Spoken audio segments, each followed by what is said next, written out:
Our vision simply is that we want to positively impact consumers, businesses, and the government through the promotion of electronic signatures and records.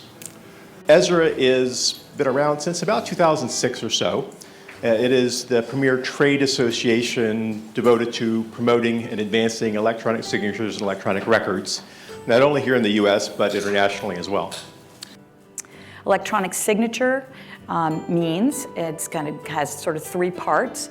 Electronic sound symbol or process, part one, attached to or logically associated with the record and executed or adopted by the person with the intent to sign. So you have the method, the sound, the symbol, the process, the I agree button, the biometric, the PIN, password, really voice, any type of method that you can possibly think of, or a process, meaning that you can't get from here to there unless you go through a bunch of steps. All of that would be an electronic signature. In your e-contracting process, in your e-delivery process, you're collecting quite a bit of data. Much of it will be sensitive personal data, whether it's health or financial, but it's sensitive personal data. So pay close attention to the security of your e-contracting process. We're at this last mile.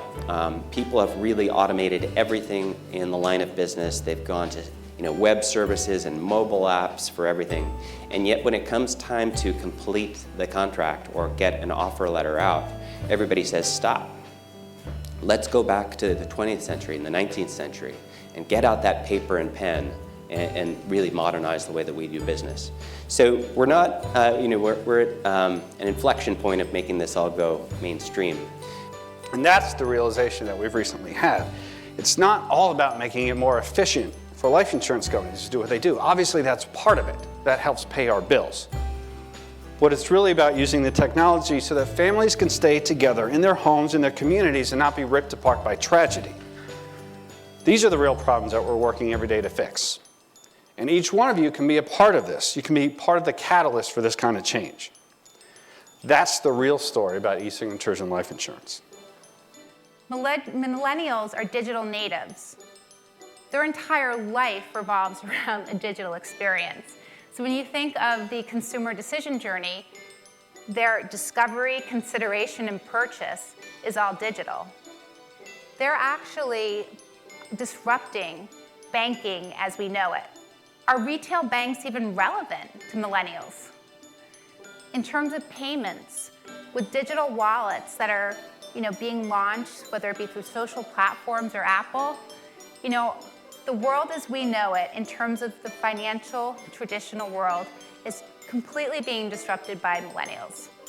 And an interesting thing about the relationship between technology and the law is that the technology always leads and the law follows behind. And before there was any law that ever recognized electronic funds transfers, $1 trillion a day passed over FedWire. More money passed over FedWire than all the other systems combined, and there was no law. None. So the question is, a lot of people today go, is it real? Is it real if you're doing this business electronically? Well, heavens, $1 trillion a day passing has got to be real. The American Bar Association's lawyers, all these old white guys these folks are talking about, one of the things that they immediately, when people started talking electronic contracting, how they immediately reacted to that is, oh, you can't do that because the signature you get there, you can't get an electronic signature that proves identity. So since you can't get an electronic signature that can serve as proof of identity because you can use handwriting experts and all this other stuff, you can't do it. It can't be done. You're wrong about the existing law of signature in the United States. The common law of signature in the United States is much more complex than you're pretending it is, and signatures under U.S. common law have nothing to do with identity. When people ask what I teach at Oxford, I begin by reminding them that ancient mariners, where they feared to go, would write on the map, "Here there be dragons." So I'm going to drag you today to the same place that I take my students, past the horizon where the dragons are. The dragons that are battling today are law, and technology. We know it. What are they battling for, though? It's a supremacy of who authors the rules.